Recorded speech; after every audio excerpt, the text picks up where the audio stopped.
we are live. I just might have to do an adjustment of the, I might just have to do an adjustment of where the camera is.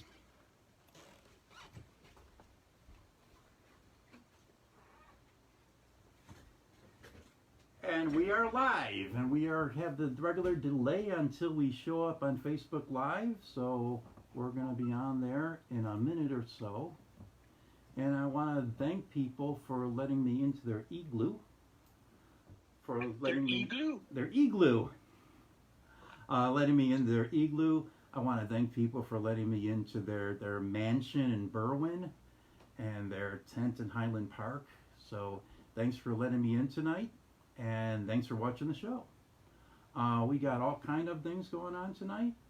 I have Zooming with Buddha tonight, and Buddha is waiting in the wings with 3 other poets, and we're waiting for a 4th poet to come on, and he should be joining us soon. And we have a couple people watching us now. Hi, Sarah Mingus. Hi, Jennifer Lemming, and hi, Diane. How are you, Diane? Thanks for watching us tonight. And after we Zoom with Buddha, I'm going to be playing a gem of a VHS tape I found, and I want to apologize now for the sound and some of the resolution of it, because it's a 20-year-old VHS tape, and I'm going to be playing the whole show. It's from Jeff Helgeson's Urban Voices show from the year 2000, and I'm going to be showing an excerpt of the show I'm going to show next week, and it's going to be Maria McRae performing from the year 2000 with Dave Rubin also performing from the year 2000. And it's about an hour long, an hour and a half long VHS tape, and I'll play the whole thing next Monday. Next Monday, I'm going to be talking to Richard Sheddick. We're going to be talking about Bronte's Egg, his Nebula Award winning story. We're going to be talking about hanging out with Larry Niven at the Nebula Awards one year, and our memories of Frederick Pohl and Gene Wolfe. It's going to be fun. And it's going to talk about... Maybe he'll tell his Neil Gaiman story. Does he have a Neil Gaiman story? Yes. According to Pam, he's got a Neil Gaiman story. Oh, cool. I didn't know that. And I'm going to talk about when Joffrey Stewart and Frederick Pohl met. Sort of, kind of. But Joffrey's a good friend of mine, and I like any kind of Joffrey story, and the smile on his face at the time was phenomenal. So that's the show for tonight, and I'm going to let the poets, and I'm going to let Buddha introduce the poets. And so we have other people joining us. We have 7, 8 watchers, 7, 8, 9 watchers right now. So I'm going to bring David Hartgarten on. Oh, and I'm sorry about the Mickey Mouse setup here today. The Mickey Mouse setup? Yes, this is a Mickey Mouse duct tape setup. So someday I'm gonna. In my head, that means that you're wearing your pants and no shirt. Well, yeah, I kind of am. Well, see, if you're wearing a shirt and no pants, I'm wearing pants for a shirt. So. Oh my. So. All right. Well, so I should introduce our guest. Yeah, please. Why I make an adjustment? Okay. So joining us today are Kristin LaShore. Hi. And Jan, I just see if I can still do this. Jan Baudelaire. Nice. I had a whole night of instruction about how to pronounce it. And she's wearing your rhino shirt. That's right. Poetry changes everything. How did Rhino go this year? It's been challenging for us. We did have a presence at AWP, but we had to cancel our release party. And we miss seeing people, and we miss being able to have that spring reading we usually have. So, but we've been doing all of our Rhino meetings on Zoom, like we are now. And it's a little more challenging, but it's been great for me just to have that community. So, yeah. Okay, I mean, we're doing great. I've seen the issue, and it seems really like a really good issue. It's fantastic. Hold on, I'm just gonna. What? There it is. What And was there it's any books. was there any problems Yeah. putting it together? No, because of the production cycle, we had everything pretty much put together by like the first of the year. So we had that done. We were able to get it printed and delivered on time for our release party that we weren't able to have. So we've been actually doing kind of a social media release party where the poets in this issue, who are listed here, have been sending us videos of themselves reading their poem from Rhino, and so we've been sharing those, and it's been really cool. We've had a really nice response. And this year, because we weren't able to have our release party, we are doing a special promotion where instead of the usual cover price, which is $16, we dropped it down to cost. So for a limited amount of time, people can get it on our website for $7. Wow. Yeah, so I mean that's basically our cost. We just wanted to kind of get it out. Man, if there's ever a time when the world needed poetry, it's now. So. That's a lot of poetry for $7. Thank you, David. Why, yes, it is.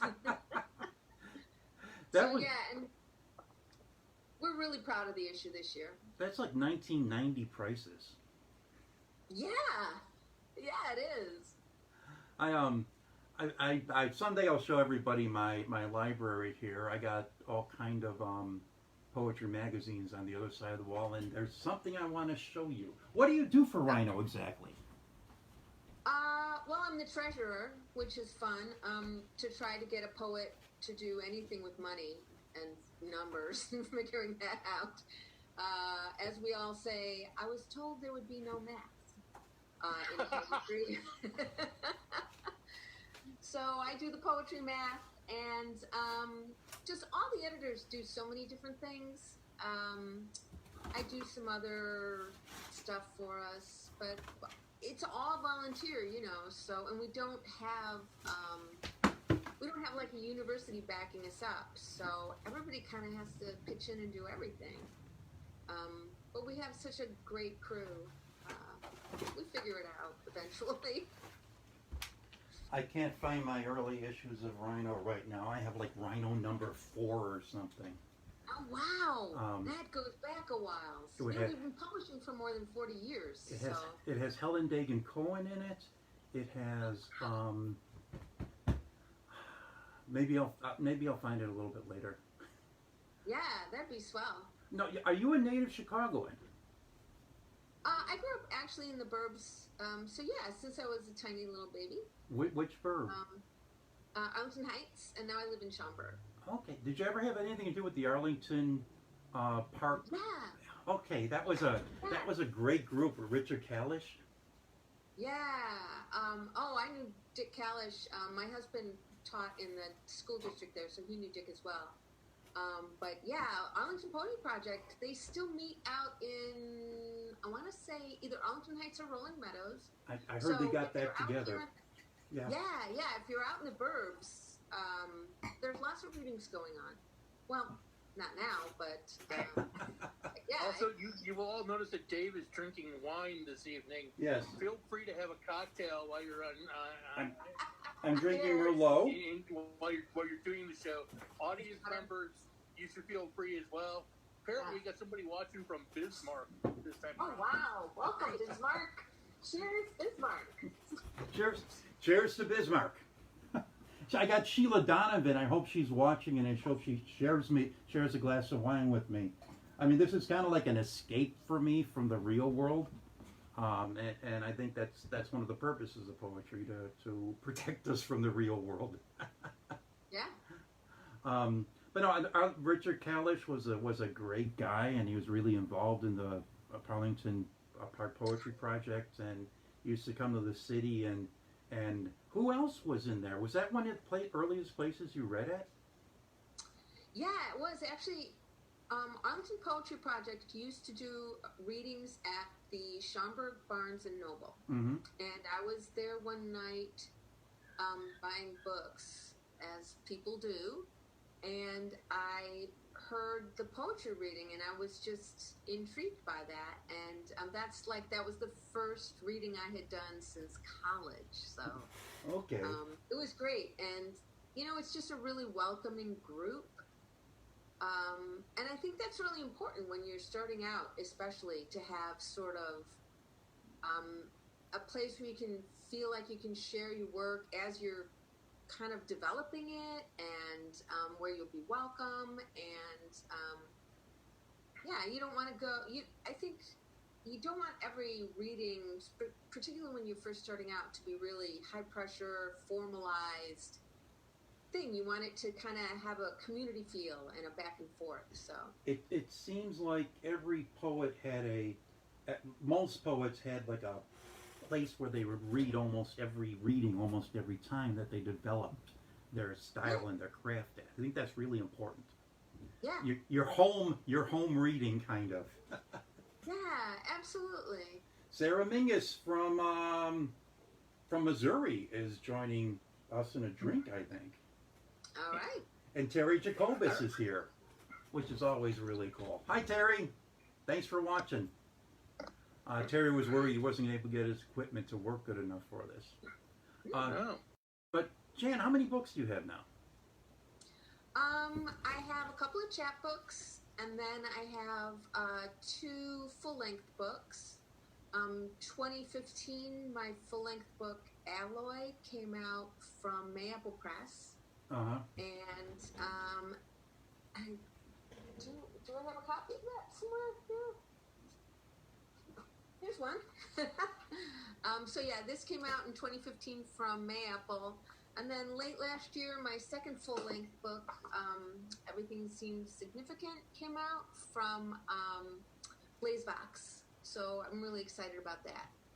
I have your chapbook, my chapbook rack in the other room. That's the blue-covered one. Oh, that's Place Beyond Luck, yeah. That Place Beyond Luck. Yeah. Yes, I have that one. I have the Place Beyond Luck. Anyways, Sarah Mingus says she's from Overland Park, Kansas. Oh my God, my folks lived in Overland Park I guess that was actually where I was my first home, because my folks lived in Overland Park when they got me for my first year of life. Uh-huh. Yay, Overland Park! They loved Kansas. My folks loved Kansas. I don't know if I've ever been to Overland Park or not. But Kansas is a beautiful place. Yeah, state of my birth. But the state of your birth, so you were born there. I was born in Kansas. My folks lived in Overland Park, but they were from Chicago originally. So. And then they crossed the plains in a covered wagon and came back to Chicago. Quite that old, but yes. It's not an age thing. I guess it has to do with the novelty of riding in a covered wagon. It was a station wagon. Okay. I remember station wagons. Oh yeah. It was a Woody. Kristin, you're not from Chicago. You weren't born in Chicago either, right? No, I was born in Tucson, Arizona. Really? And then, I'm from the hot desert. And then I moved to northern Wisconsin to go to college, and lived in Duluth, Minnesota for a while, and Colorado and Texas, and then moved here. So I've been here since 2002. When did you live in Duluth?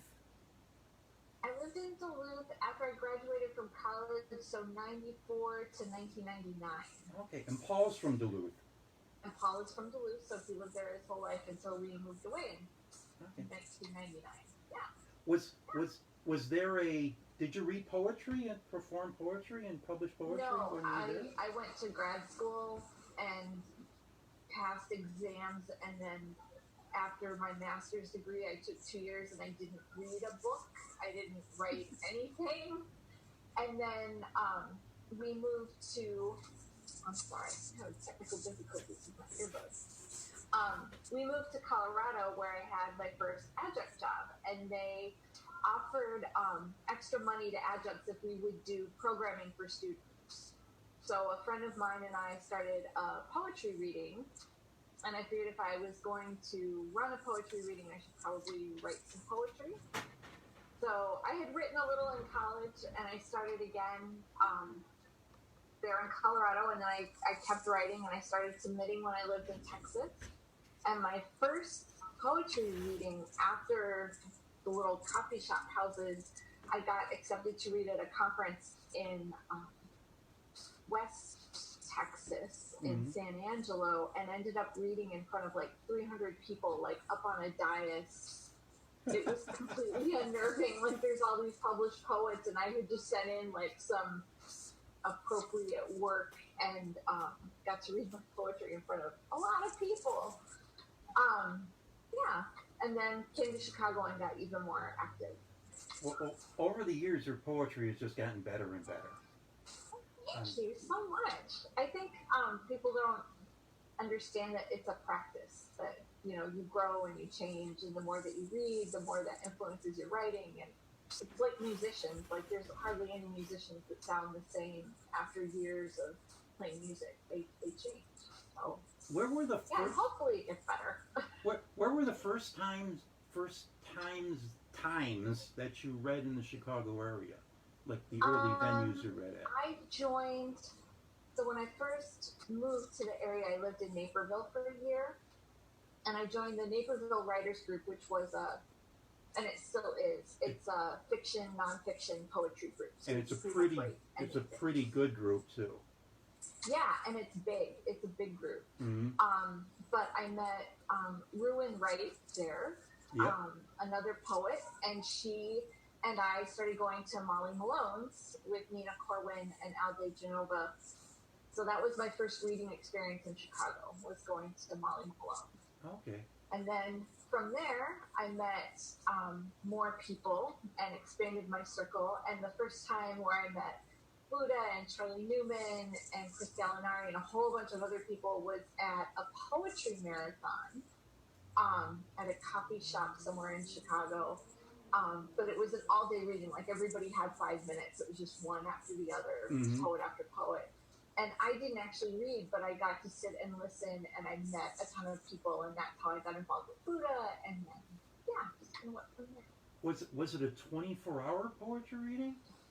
I don't think so. I think it was just during the day, because it was at a coffee shop, and I don't think, well, and I didn't stay. I had to drive in from the burbs, so I didn't stay for more than, I think, 4 hours, 3 or 4 hours that I was there. But there were a lot of people. It was pretty cool. Do you remember? You've also been published a lot over the years. Where have you been published in? I have 4 chapbooks. Wow. 2 of the presses that I have my chapbooks out with are defunct. I have a full length, and I brought an ugly copy down. I wrote on this one that it's my proof. It's my nasty reading copy with all my sticky notes in it. But I published What Will Keep Us Alive with Sundress Publications in 2016. That came out. And I have an e-chapbook with them called Mend that's illustrated by a friend of mine. So that was fun to do in a collaboration of art and poetry together. And I'm working on trying to find a home for a second full-length manuscript and writing a third one. And then I had, with this COVID stuff and staying home, I don't watch a lot of movies. Mm-hmm. But my husband and I started watching all the James Bond movies from the beginning. I saw that on the internet. Your husband's a writer too. Yeah, and so I'm thinking that I need to write a James Bond chapbook, like with different characters speaking, and like those poor, like they're in the early to late 70s, like the female characters all just got such crappy. I think you need to go back and find the original Casino Royale. You know, a friend of mine, a poet friend of mine who is Foley, has it on DVD, and she has said that I should absolutely, under no circumstances, watch that. But if I am terribly desperate, that she would loan it. So. It's hysterical. Okay, James Bond doesn't appear until the end of it, so. Really? Well, and I know it's a satire, like I know it's making fun, but oh my gosh, it just it sounds like Madcap. Madcap sounds like a good way to. It's got David Niven and Woody Allen in it. I mean, and Woody Allen is one of the James Bonds. Oh my God. It's a cool movie. All right. I will watch it. And in fact, there's another Casino Royale that's even older than that, where they screwed it up, and it follows the adventures of American CIA agent James Bond and his British counterpart Felix Leitner. Oh no. No. I like Felix. I've never seen it. I've only read about it. Have you guys read the James Bond books? Never. No. I didn't know they were books, and then when I told my mom that I was watching all the movies, and I asked her if she had been into them when she was younger, she's like, oh, I read all the books before the movies even came out. And then the movies came out, and even though she was a little too young to see the first couple, she managed to see them anyway. So I'm now, that's like on my reading list now this summer, is that I'll read a couple of these. Yeah, the big deal is that President Kennedy said that he used to like to read a little Ian Fleming every night before he went to sleep. And that's what started the James Bond craze in America. Ah. Now, for all we know, he was talking about Chitty Chitty Bang Bang, also written by Ian Fleming. No. And it could just be wrong. Yeah, he wrote that too. Yeah.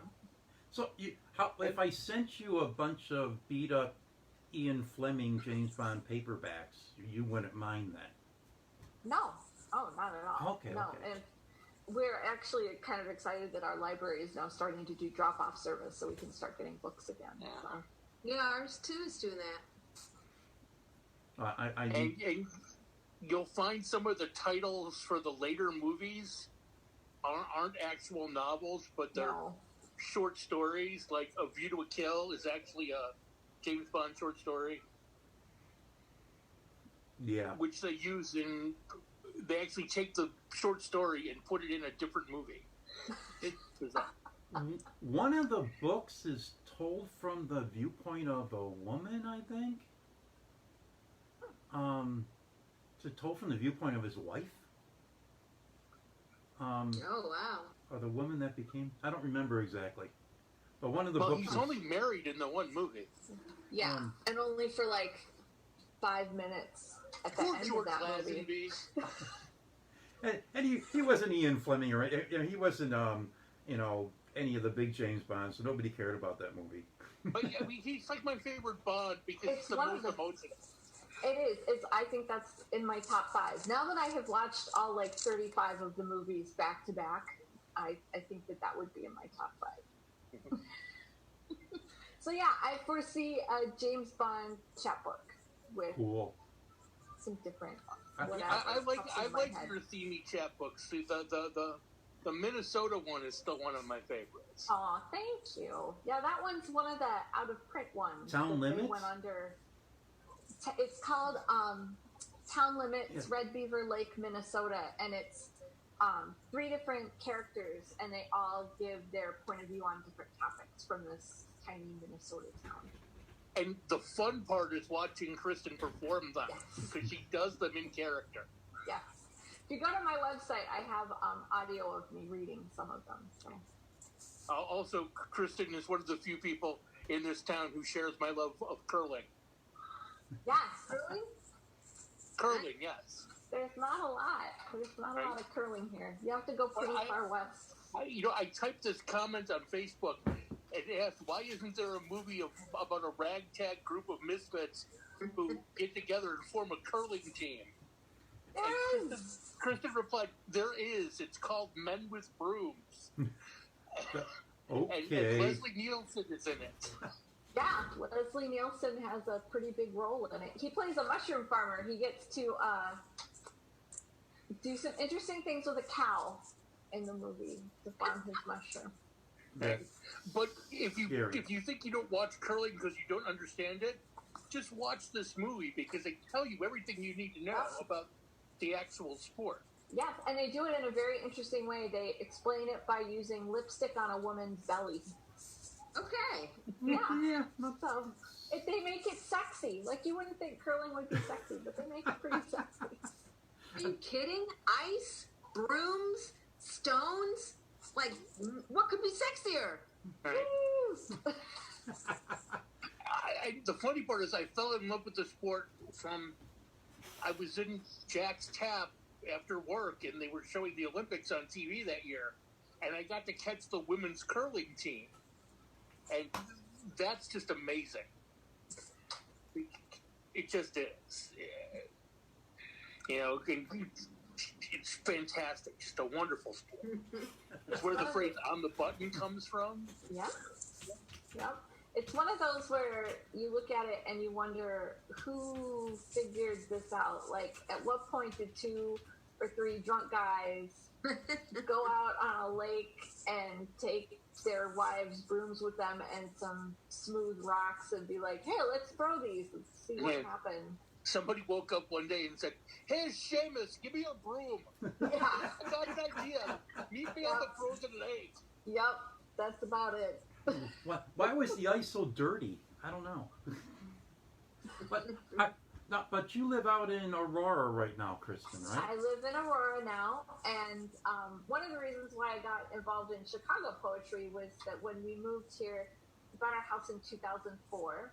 So I had joined the Naperville Writers Group, but there were no readings out here. There wasn't a big poetry community, and even the Naperville Writers Group, while I really loved it and appreciated it, I got a lot of the comments like, well, I don't read poetry, or I don't understand poetry, when my poetry was being critiqued.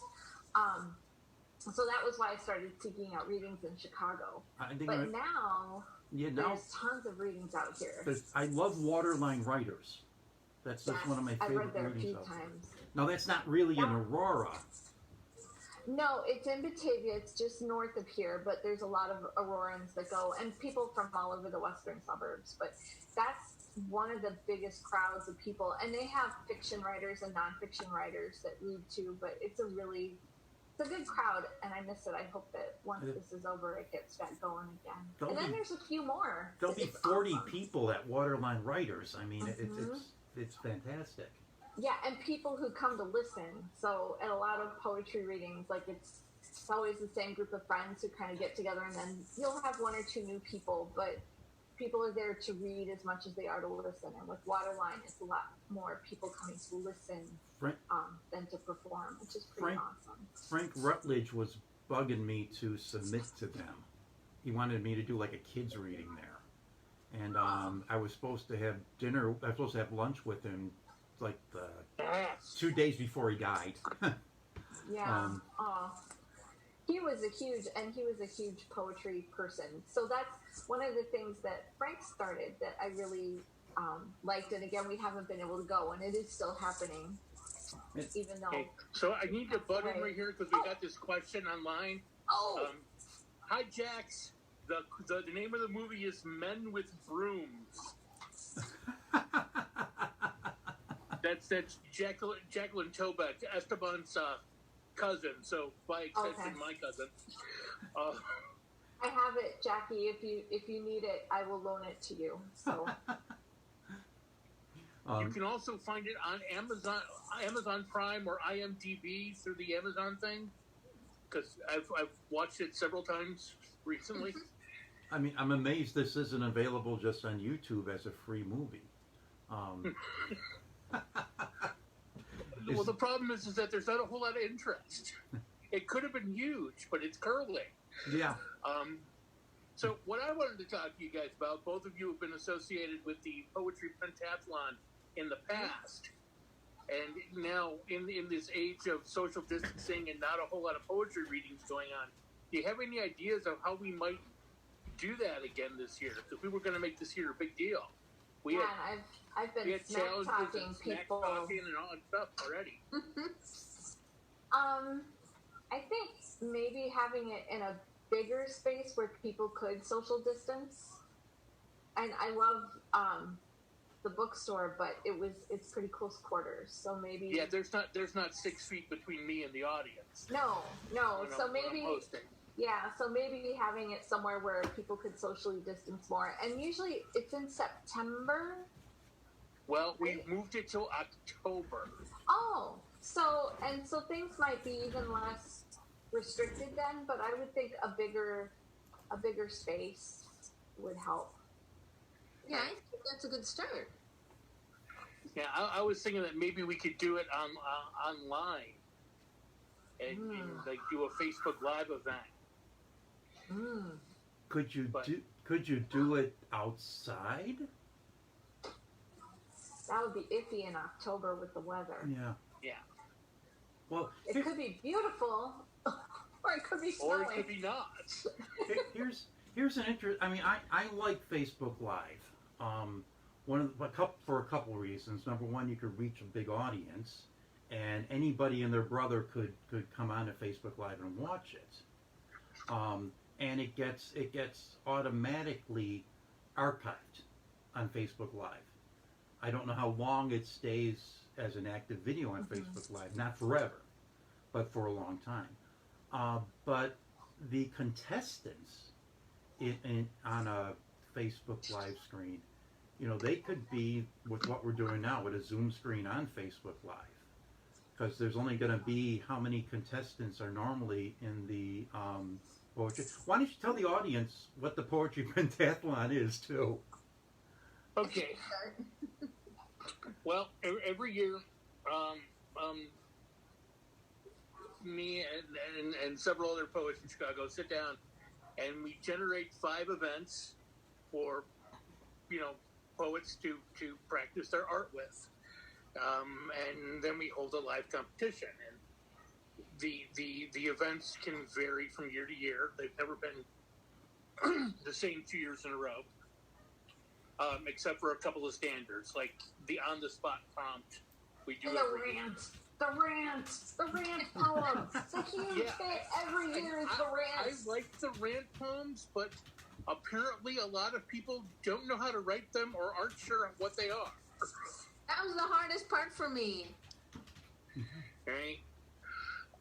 And really, you know, when I think of a rant, I think almost anything that you've ever heard by Charlie Newman is a rant. The line is probably one of the greatest rants ever written. Mm-hmm.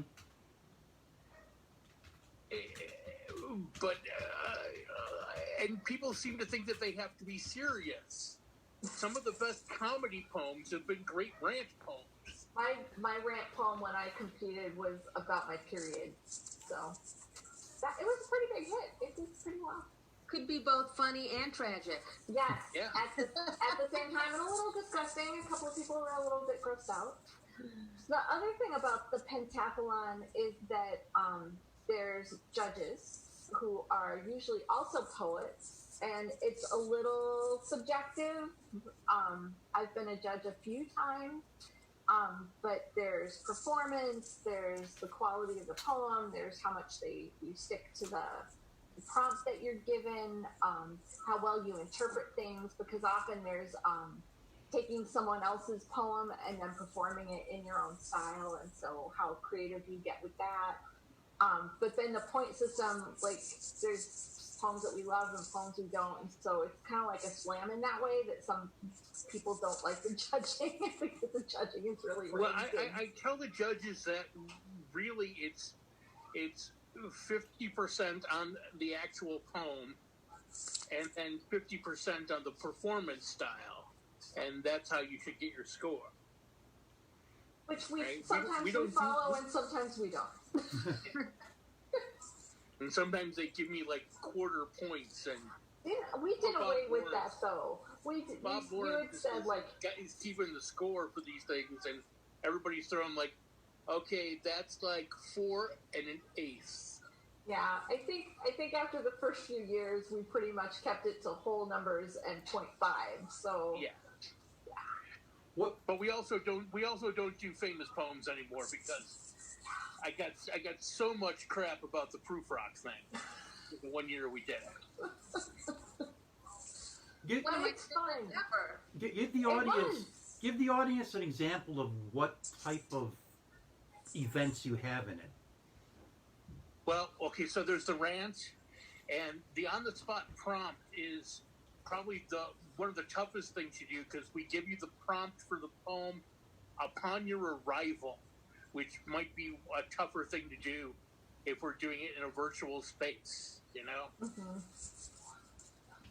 We And then you would usually have to write a formal poem, so we usually brainstorm. There's usually something in form, like a sonnet or a sestina or a villanelle, ABC Darien.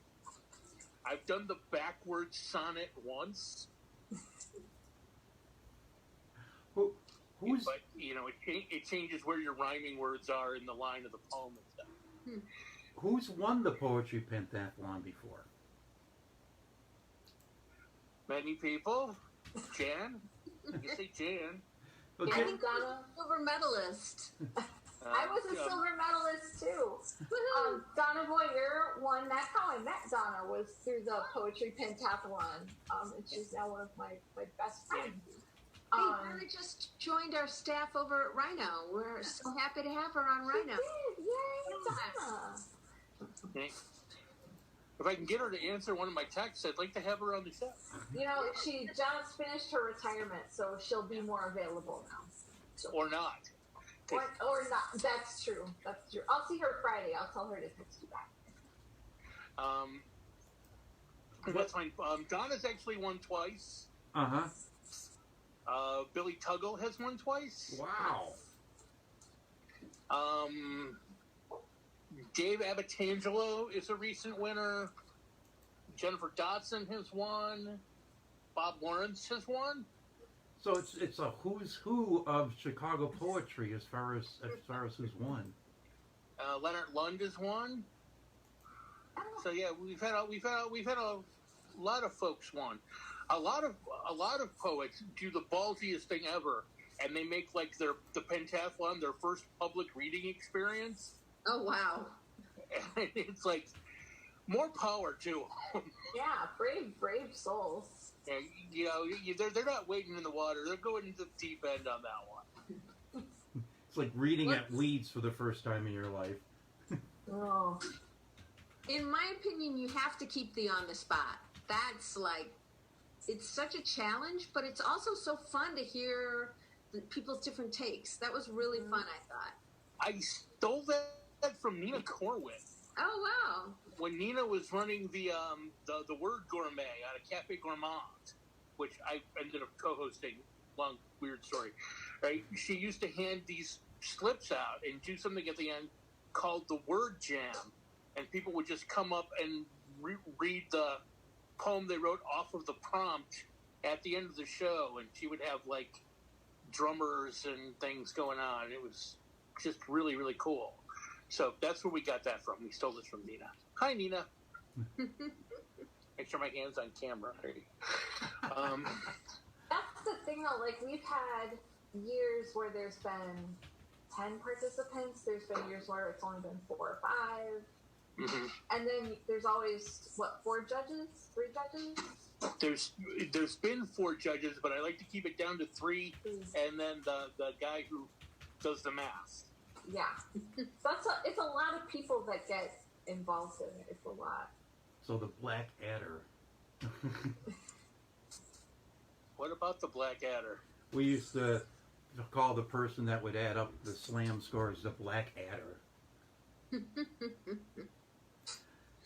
So I guess it's the same For those concept. of you who don't understand the reference, the Black Adder was a British television show starring Rowan Atkinson. Oh, everybody understands that awful. reference. It's a snake. First season was terrible. Right? The series they never did was Blackadder 5, where he was going to be the head of a 1960s rock group called the Blackadder 5. And apparently they were going to be responsible for the Kennedy shooting, but No. more trivial things I know. Oh yeah, I think that there would be a lot lost. You might get a bigger audience, but I think that the interaction with the judges, the interaction with the crowd, you can really read the crowd when you're performing, because it is a big deal the performance part of it. So if you don't have the crowd interaction, if you don't, I don't know, there's just something that's lost not doing it in person. Yeah, and you're right. We just have to figure that out, because who knows what's going to happen. There could be a resurgence in COVID and they shut everything down again. Yeah. But God forbid. The Poetry Pentathlon would be in October. Early October, late October? Usually mid-October. Okay. Okay. And Dina's online and Sheila's online with us. Really? Yeah. Hi, guys. Anyways, Jan, and Kristin, you got any great poetry stuff? Maybe some poetry poems, stuff maybe? to read, and do you got any like great poetry things coming up? Wow. What do we have coming up? I have nothing coming up. Okay. I had some readings planned for my new book, but obviously with everything the way it is now, you know, it's hard because you know, when your book first comes out, you're really excited and you want to kind of build up some steam. But I know several folks other poets who have released books at this time, and I'm finding places to read. Yeah, Highland Park Poetry, and on the Avenue, their magazine that they have up there. Yeah. Is it On the Avenue? I can't remember the exact name of it, but there's a nice group up in Highland Park. Yeah. So I don't know. But are you guys writing a lot nowadays? I was on sabbatical this spring,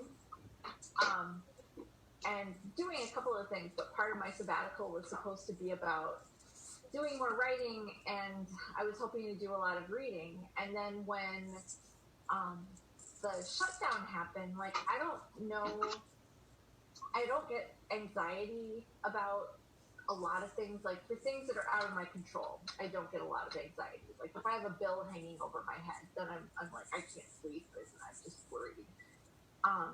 But when the shutdown happened, something happened with my brain. Like, I just wasn't able to process things. I would read things and be like, what did I just read? So it's been hard to read poetry. And since it's been hard to read poetry, it's been hard to write poetry. And I haven't been doing as much, and I've been trying to be really forgiving of myself for not doing as much as I had been. And I know it'll get better. I know it'll pick up.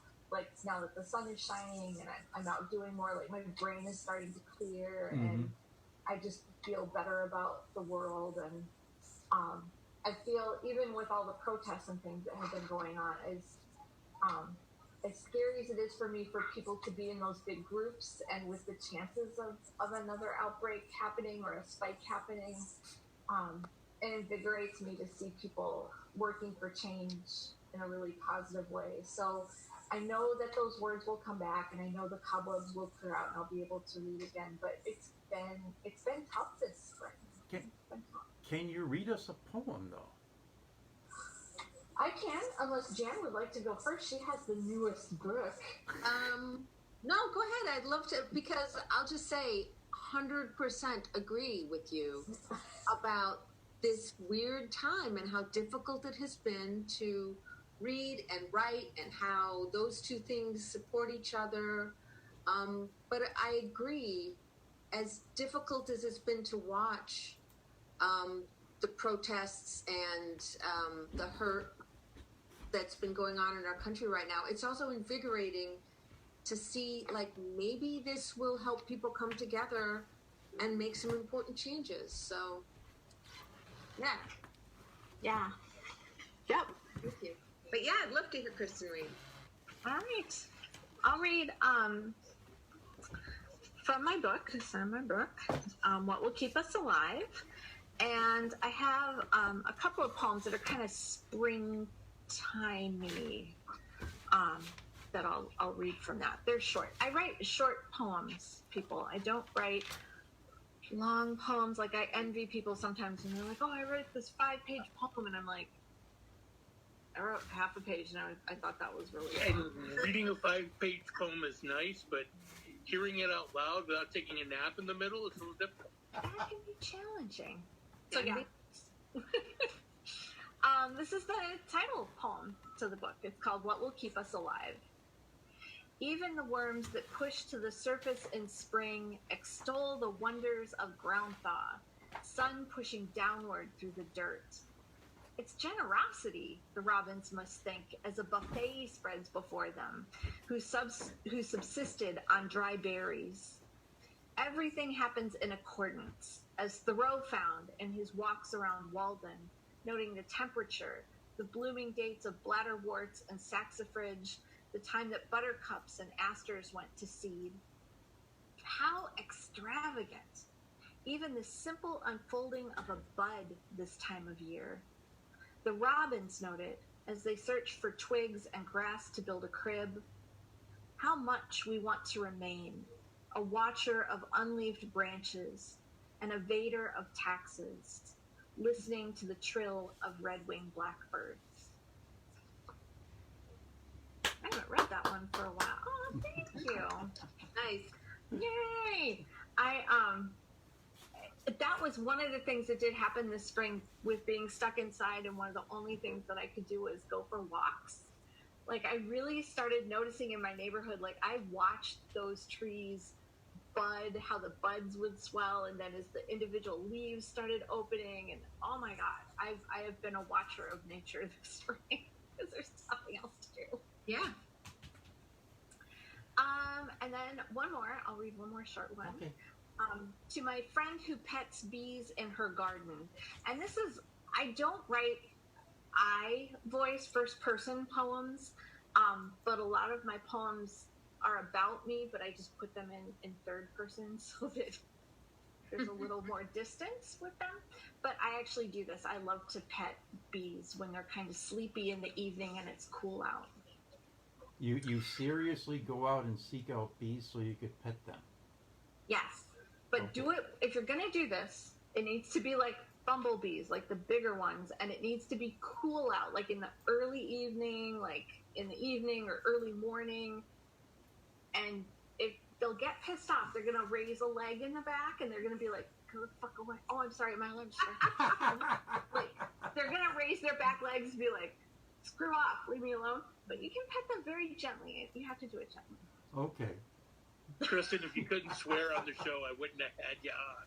Oh, thank you. And I forgot to ask before we got started. I have a potty mouth, people, and it hasn't gotten better with shelter in place. It hasn't gotten better. Can I just say I fucking respect that?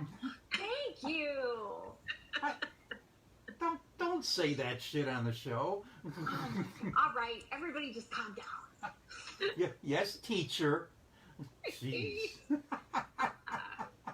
To my friend who pets bees in her garden.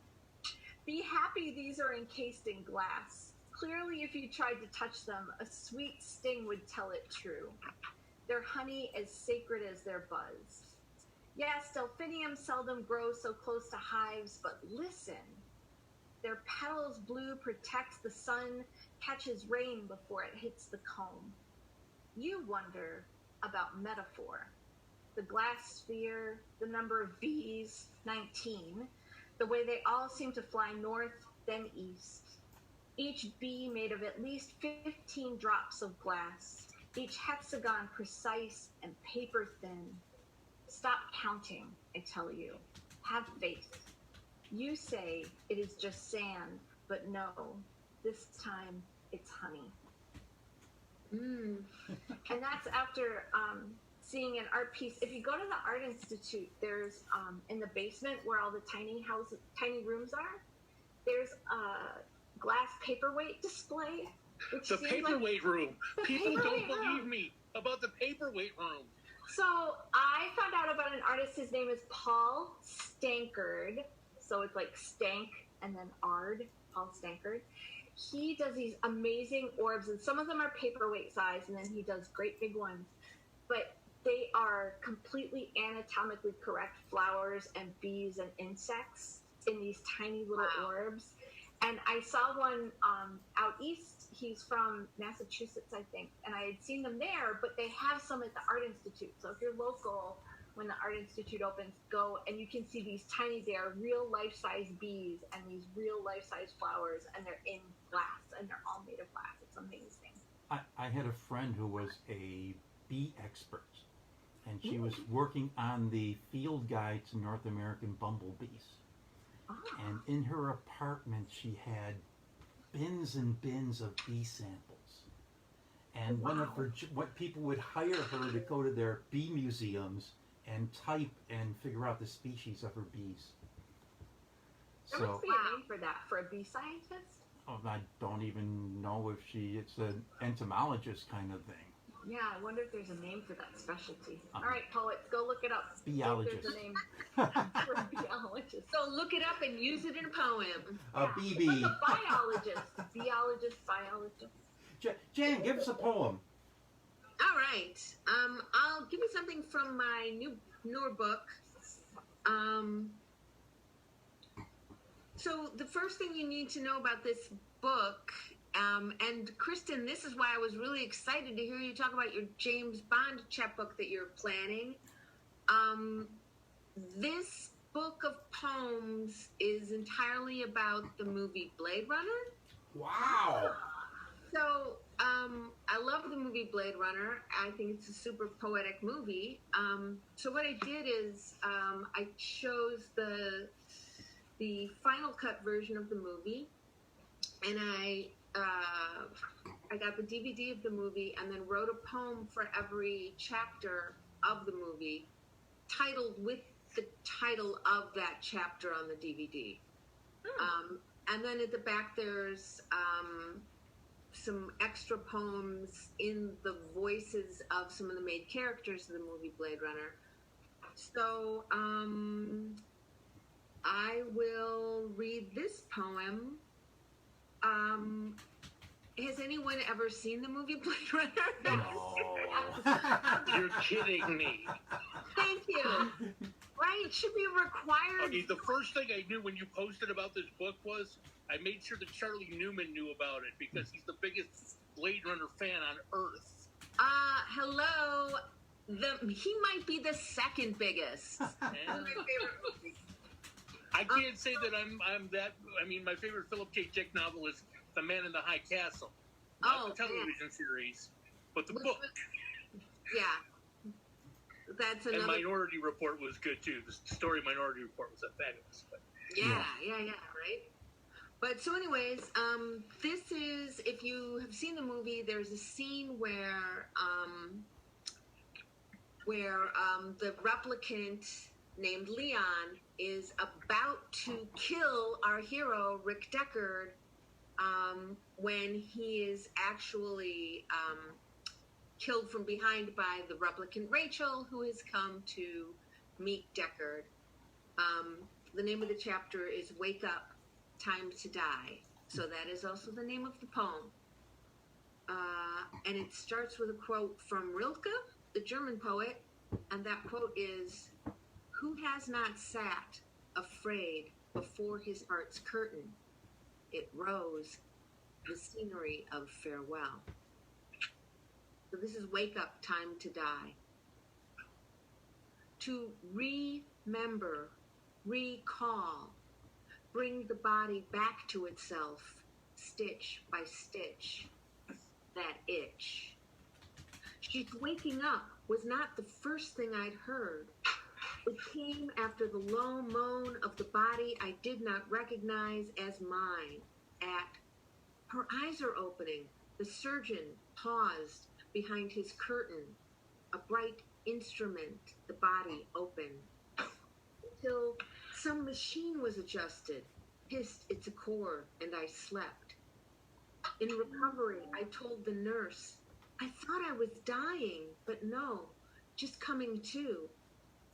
She refused to admit it had happened, but I knew what my body was bent on, opening into the bright rain haze from the OR lamp array, remembered in light, recalled to it, like Leon. muscle blaze and fight. How long will I live? Longer than you. Slinging Deck's body like ammunition down the black barrel of his past life. Painful. Oh, I agree. Until bango, his third eye bursts open. Bright neocortex root bloom rising, a streaming forth, unfutured, unmemoried, to be complete, complicit, to fade and flower at once, to know, yes, as it is happening, that, yes, it is happening. Hmm. Wow. It'd be really Very neat to have nice. you poetically narrate the movie. That'd be cool. Yeah, I would love to do that. I would love to just sort of record the book as a commentary track for the movie. Yeah. You so should do that. I think we should do it like a Rocky Horror Picture Show live event. That would be fun, right? When I have done, when I did a reading at Bookends and Beginnings in Evanston, was kind of like the book release that I did. We showed stills from the movie on the wall behind me. Ooh. And that was fun. It's kind of a multimedia thing. Was that a hard book to write? It took me a long time. It was a challenge, but I just, from the minute I had the idea to do it, like it was all I wanted to do. And I worked on it exclusively almost. It was almost the only thing I was writing for a while. And then when I finished it, and then after you finish, you go through a revision process and a re-revision process, and, you work on it and try and get it. But I had gotten so used to the discipline of watching the film and noting what was on screen and letting those my own memories kind of bubble up and connect to it. I got so used to that structure for my writing that once I finished the book, I'm like, well, now what do I do?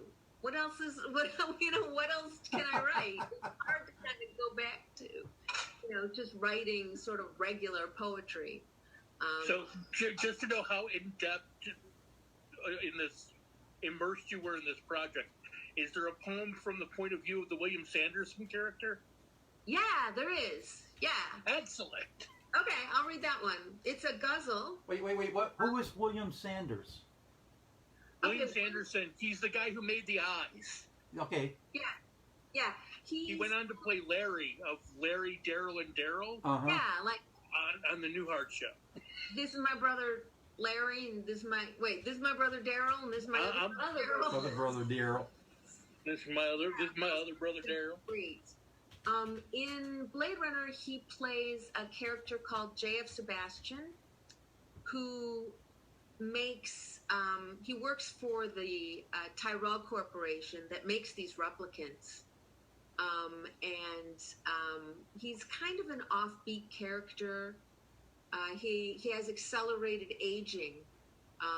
In the movie Blade Runner, most of the people have left Earth. So if you're left behind on Earth, it's usually because you're different. You're not perfect. And Blade Runner is based on a short story by Philip K. Dick called "Do Androids Dream of Electric Sheep?" Yeah. I'm answering. Yeah. That was the question on our internet Facebook feed. Oh yeah. It's based on the Philip K. Dick novel "Do Androids Dream of Electric Sheep?" And it does not resemble the novel in plot. A lot of those of Dick's favorite themes: what makes us human, what is memory, kind of even what is reality. Rampant paranoia. Yeah, Ugh. rampant paranoia. Right? But remember, But didn't Ridley Scott do such a great job he did. giving all those things such a wonderful vision? Yeah. And Phil Dick, even though the movie Blade Runner really strays from the novel, Phil Dick was very pleased with what he had seen of it. is how did they get inside my head? Because, I mean, as poets, we know it's not always the facts that are the truth, right? You can have a truth that isn't based on the exact fact.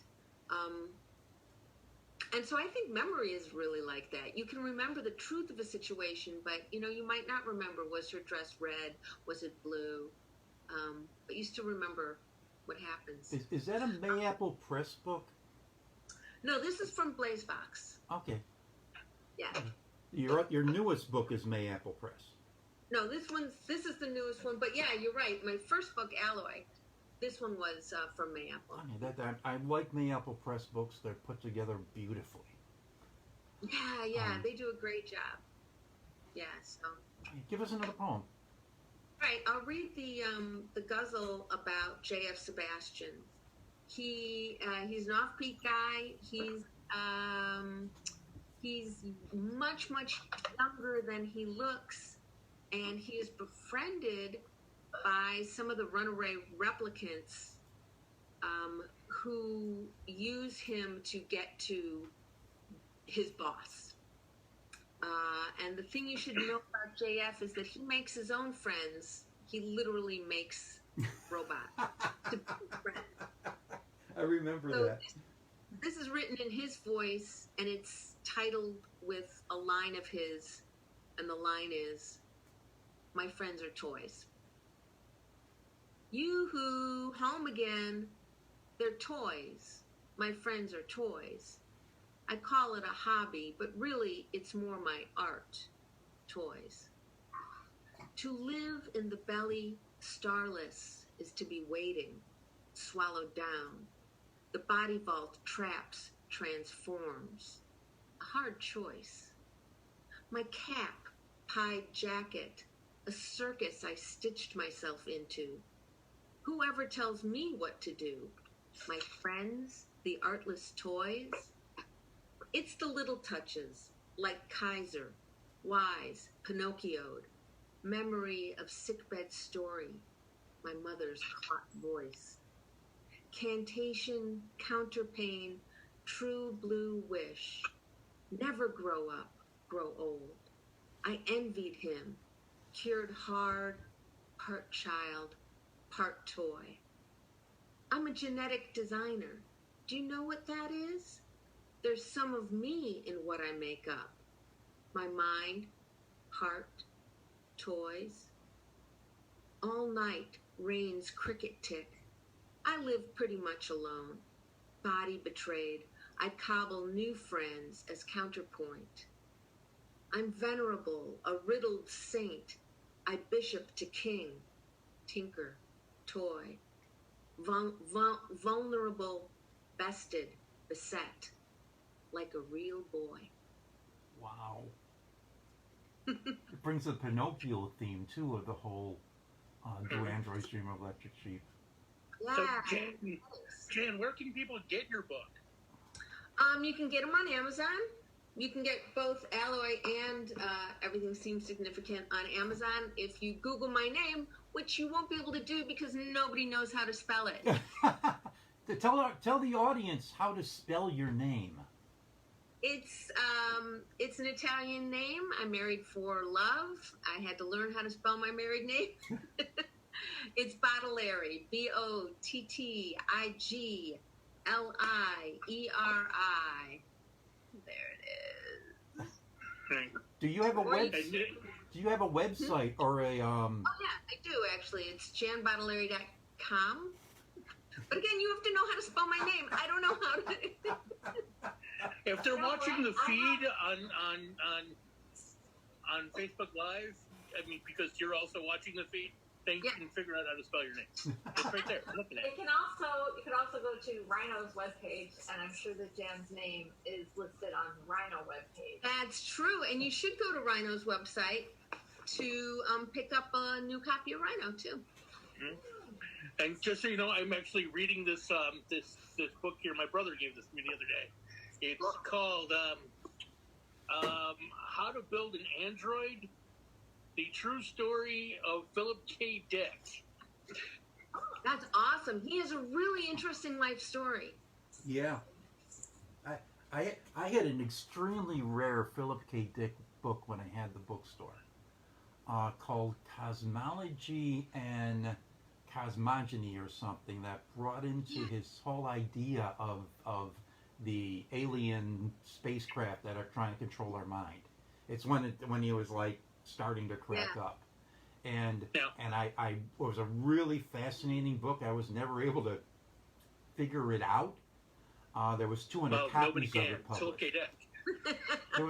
But I traded it for like some of my favorite Philip K. Dick books, first edition. So I gotta. Dave, What? don't you have a science fiction author on the show next week? Oh, next week. Next week I got a science fiction author. The guy who wrote Bronte's Egg. You guys read Bronte's Egg, right? Okay. No. It's Richard. Sounds like something I should look into, though. Richard Schwedick is going to be the feature next week, and we're going to talk about a lot of science fiction-y kind of stuff and the difference between writing If you poetry search and the science internet fiction. for Bronte's Egg, you'll be able to find the book, I'm pretty sure. Bronte's And Egg. you should all order it and read it before the next show next week. Bronte's I'm Egg is a short story that's been pretty widely anthologized. And Richard is really into dinosaurs, and he's like a big kid. And but I want to see what he has to say about the creative process of poetry versus science fiction. And he's a great guy. I met him at the Chi-Fi Fest that one year that we did that. Mm-hmm. Richard is also married to Pamela Miller. Oh, cool. So I knew him as Pamela Miller's husband until he won a big sci-fi award. So he's a world renowned science fiction writer, and I think it's going to be lots of fun. And then I'm going to play next week I'm going to be playing a Urban Voices, which was directed by Jeff Helgeson, and in that Urban Voices next week, we're going to have Nina Corwin, Reggie Gibson, Carolyn Aquila, Maria McRae, David Rubin, Richard Fameray, Barbara Bates, Chuck Perkins, and we're going to have art in the background by Ken Hurdy. I mean, it's going to be a phenomenal recording I'm going to show after next week's show. And That's a also, fantastic lineup. that's a wonderful lineup. The video quality is a 20-year-old video, VHS tape. So I'm hoping it turns out okay. And also coming up with Puddin'head too, next Tuesday, a week from tomorrow is June 16th, which is Bloomsday. And we put together a virtual Bloomsday this year with a lot of different performers, a lot of Chicago poets. Wayne Ellen Jones is in it. Let's see, Dan Cleary has a little part in there, and I don't remember who else off the top of my head, but we're going to be putting that released on the Puddin'head YouTube channel next Tuesday. It's going to be up for a week, and the Tuesday after that, so 2 Mondays from now, I'm going to have a brief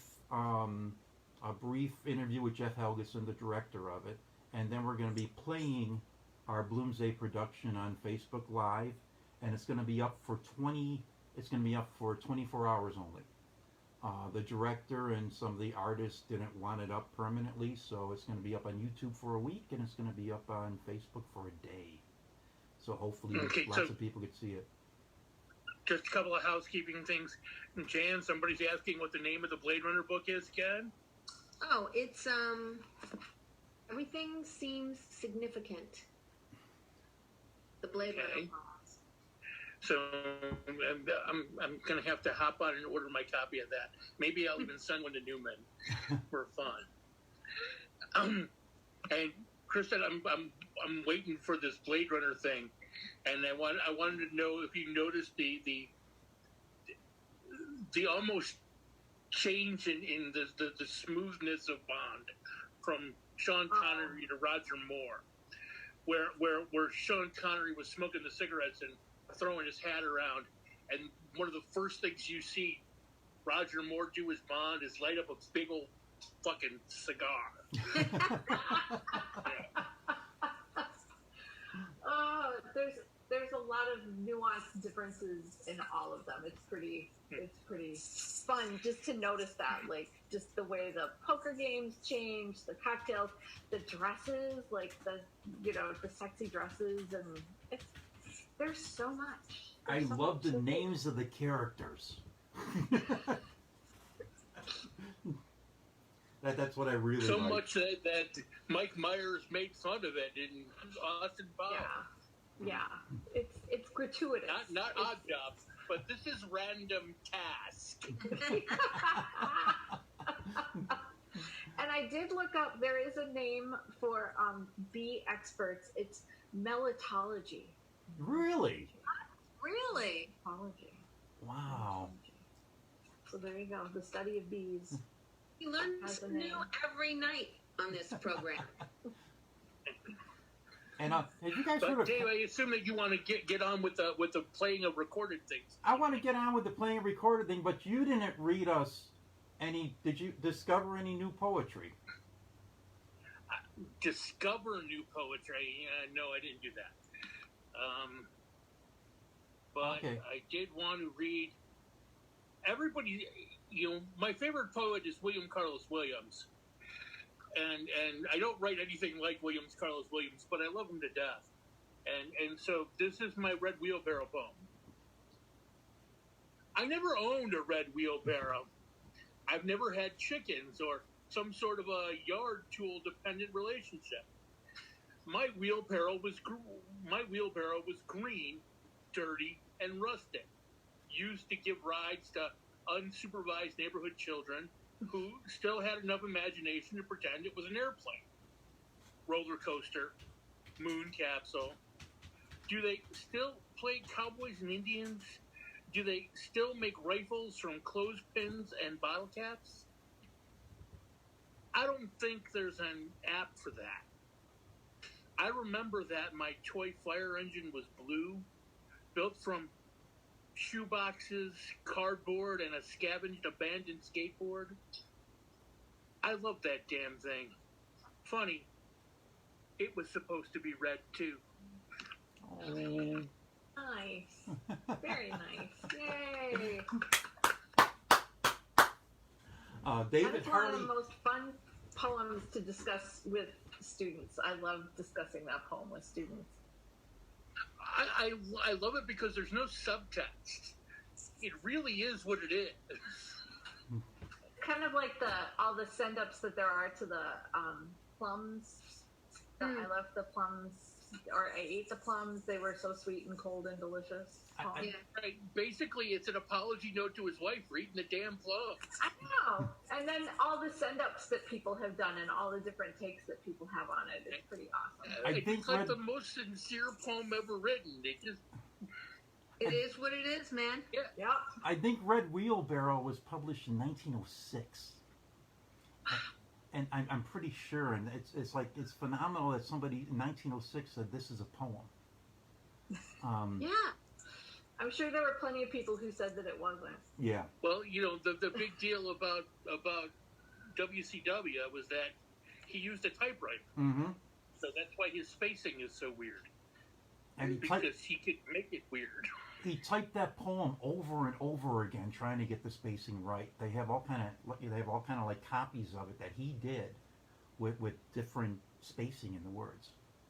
I mean, I think he was one of America's best poets.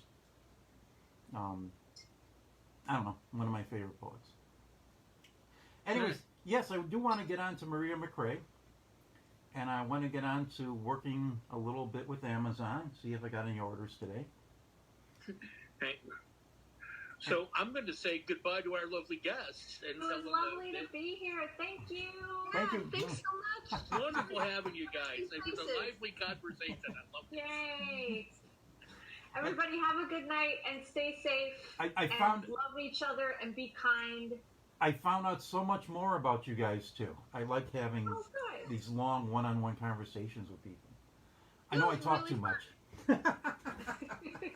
Thanks again for having us. Bye-bye. Bye. Bye. Bye, everybody. But the audience, don't disappear because we're going to have Maria McRae next. Yay! And David, I'm gonna take you off. Thank you so I'm much getting for out of doing here. Zooming with the Buddha. And we'll do this again in a couple weeks. I got to figure out. Hopefully, I'll have all my guests. I figure out what the Very schedule's going to be. strange night. We'll have a But it little was bit. great.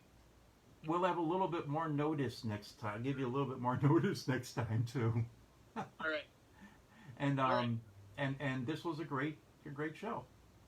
And Okay. and now we're gonna do Maria. So I'm gonna lift you up.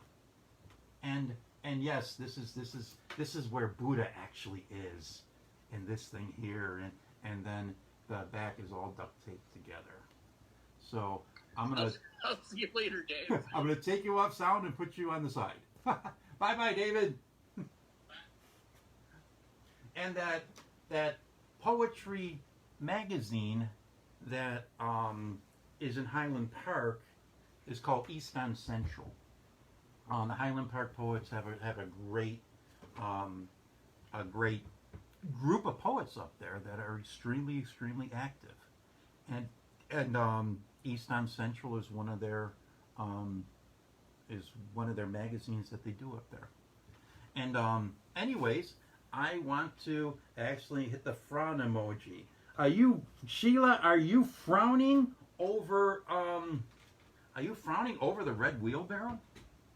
I mean, and be careful with your emojis.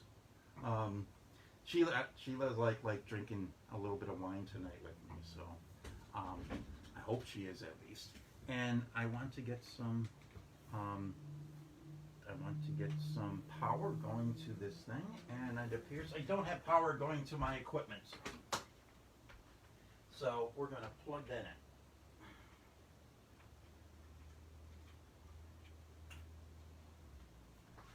One of these days, I will have a working studio here. And ladies and gentlemen, this is from a series of poetry stuff. CJ has a red wheelbarrow with him. Cool. This is from a series of poetry readings that Jeff Helgeson did called Urban Voices.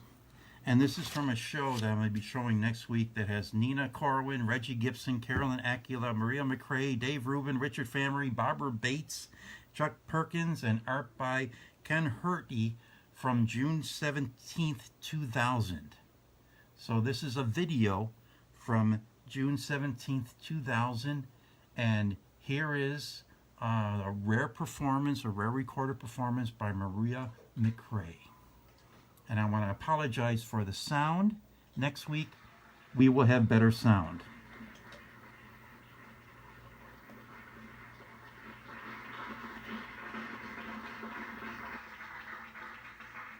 Okay, I'm going to break the cardinal rule of open mic poetry.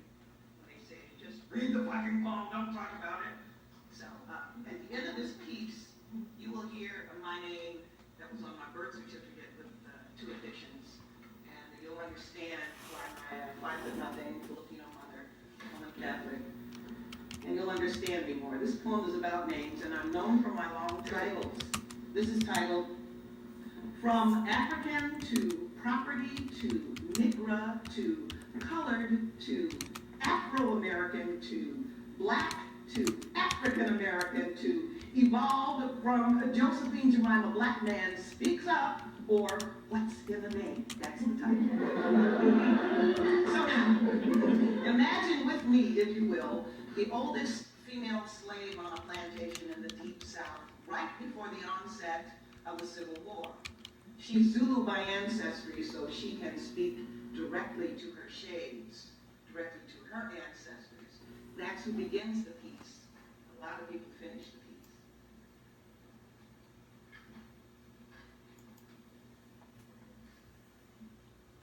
What you mean? I ain't got no name, and I ain't got no pride. How about the time? How about the time We chose it our ownest name. See, I remember running. I remember running and running. I remember burlap and gingham rags just flapping and hanging onto me with a length of rope.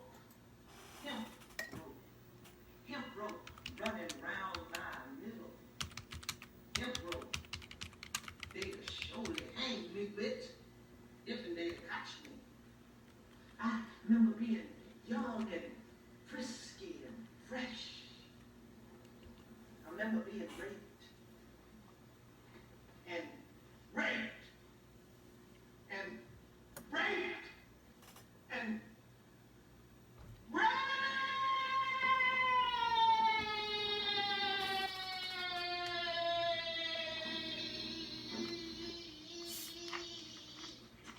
Red, ravaged, ruined, blood flowed. Flowed.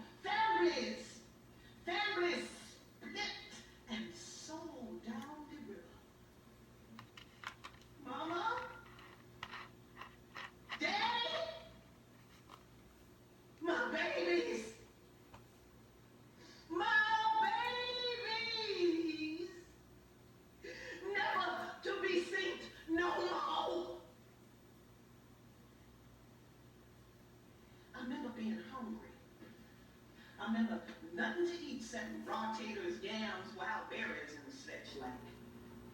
I remember keeping low and dodging the deaf brown and twixt cottonburrs and briar hedge and cottonmouth death down in the swamps and bayous.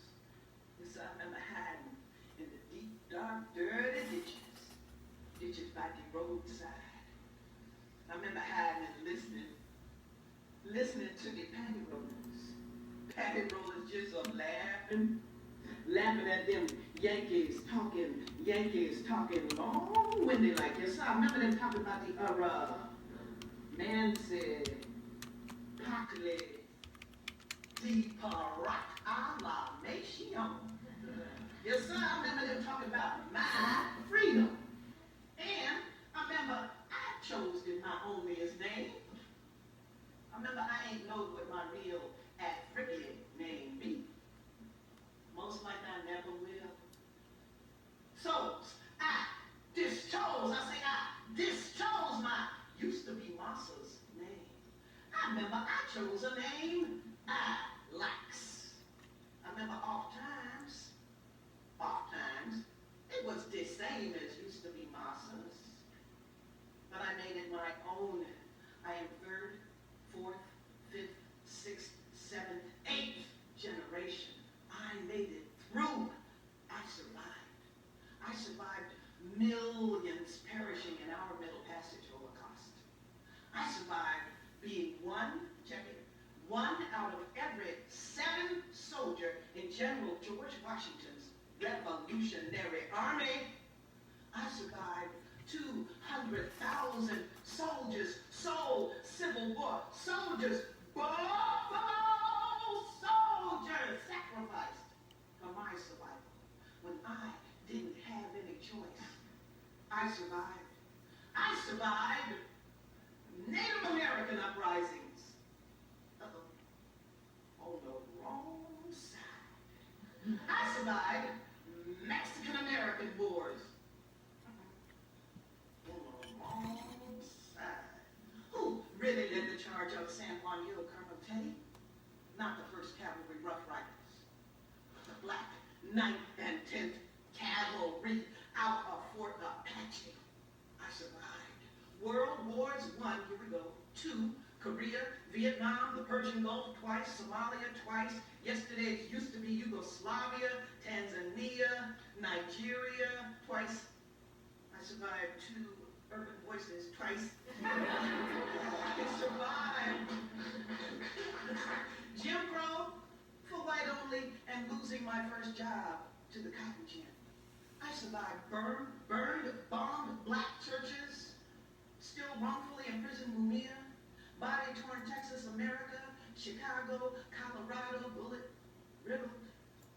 I survived and I am still surviving, even thriving. I made me and my name, who and what I am, not from whom I had to take my name. Rest my name. If I change my name tomorrow, it is still my choice. I choose not to forget Mother Africa, but to do honor to the mother by being the best me I am. And I am Maria Inger and Shani Miliana Flora Belina Maison Belisa Blunt, born to alliterate McCrae, the best me I am.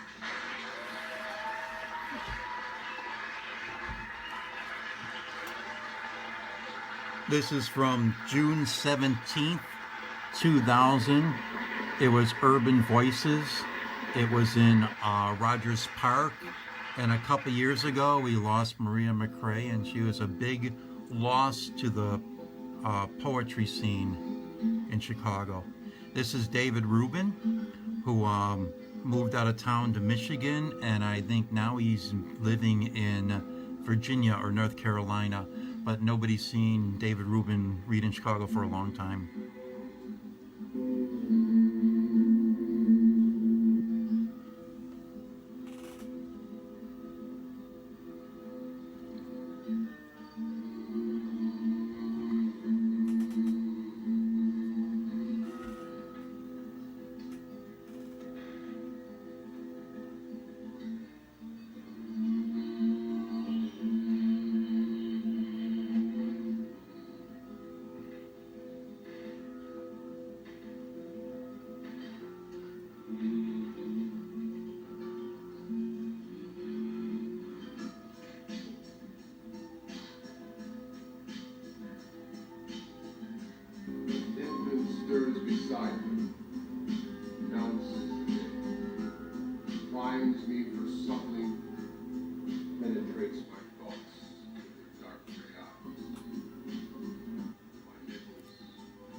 That needed filling in my buttered head.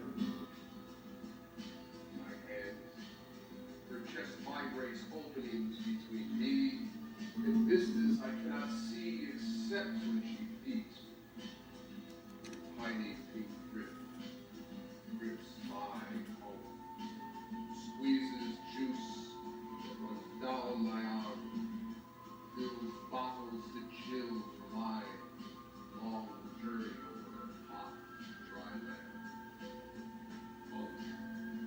Balanced in an elbow crook and knee, meek on a hook, caught by surprise while grazing with the herd in sunshine. Horse runs loose on my tongue, spiced by smiles that she doles out only when she dreams. When I enter her lap, my head stays dry. My lips remains. Instead, I returned when there were prairie grasses over my head, and I was drunk with milkweed nectar stuck to my mouth, and a large butterfly, orange and black, disappears under my swing and becomes part of the play yard fence. The engine stirs beside me, announces the day, primes for supper, penetrates my thoughts with her dark gray eyes.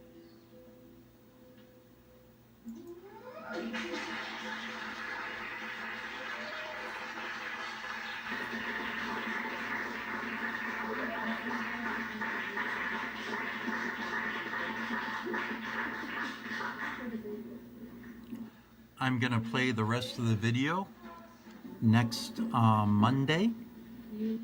We're going to have a show on June 15th, 2020. I'm going to be interviewing. I'm going to be interviewing Richard Sheddick about his dinosaur stories and about his life as a science fiction writer and where science fiction comes from and which one's harder or easier to write. And I'm going to play this video out here. This is Richard Fameray. We lost Richard Fameray a couple years ago too. Richard was a phenomenal guitarist and he really knew how to put on a performance. So I will play one song by Richard Fameray and then we're going to end the production. This is his singer here is Barbara Bates. Reggie Gibson is on percussion.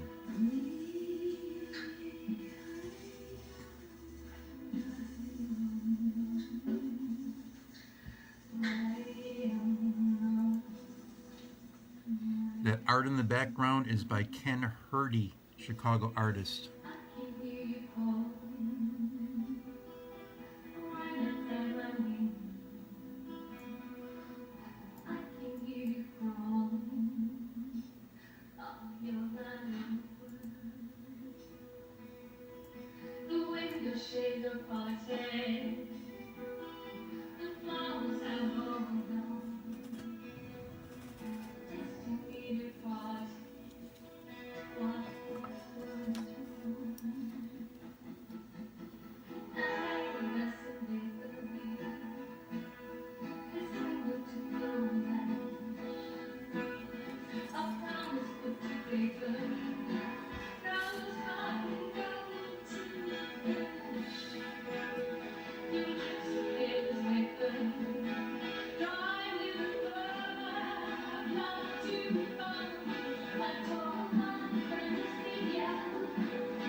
We'll play the rest of the video next week. I want to thank everyone for watching. This has been Puddin'head Press Live. I don't know how many of these we've done. I don't know how many of these we're going to keep on doing. Life is starting to intrude on it, and I might have to be on the road on a couple Mondays, which might be good because I might be traveling to out to see Jared in Colorado or Johnny in Florida. And we'll do some interviews with poets out of town and do some, maybe even broadcast some out of town readings on Monday nights if I could find any. Anyways, thank you everyone for watching. And this is Dave Getchick, and I want to thank Dave Buddha Hartgarten for doing the helping me MC the Zooming with Buddha live. And also I want to thank all of you especially for watching. I mean, the reason I'm really doing this is because I've gotten such a good audience response from everybody. And I'm especially grateful for you guys in these times watching me relax here in front of the screen, in front of all of you. And I also want to thank my buddy John Dixon back there, who's inspired me to write poetry and inspired me to be a writer. And someday I'll actually read some of my writing here. And I'm going to sign off. And I want to invite you all back next week. And yes, of course I'm looking good. I'm looking great. But anyways, thanks for watching, everybody. And we'll be back next week with Richard Schwedick and talking about Bronte's Egg. And we're going to be playing a video with more. There's like 3 different pieces by Maria McRae we're going to be playing, and probably 2 by Dave Rubin, and a whole bunch of stuff by Richard Fameray. And then a week after that, we're going to be playing our Bloomsday production that we do every year. And we didn't stop this year. We did it online. And I'm going to have an interview with Jeff Helgeson that day. And then coming up, we have another Urban Voices with more Maria McRae. And we also have a Jeff Helgeson play coming up in the next couple weeks. And thanks for watching. And everybody have a good and blessed night. Bye-bye.